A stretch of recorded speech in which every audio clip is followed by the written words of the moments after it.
про гурочки.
Ну, калі ўжо пра гародніну пець, дык давайте далей.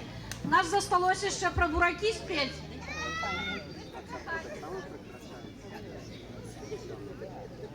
Посажу я бураки под зеленым дубом, полюбила бригадира с кучеровым шубом.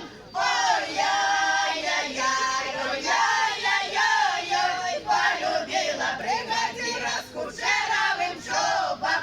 Полюбила бригадира маленького росту, еще надо полюбить голову колгасну. Ой-яй-яй-яй, ой-яй-яй-яй, еще надо полюбить голову колгасну.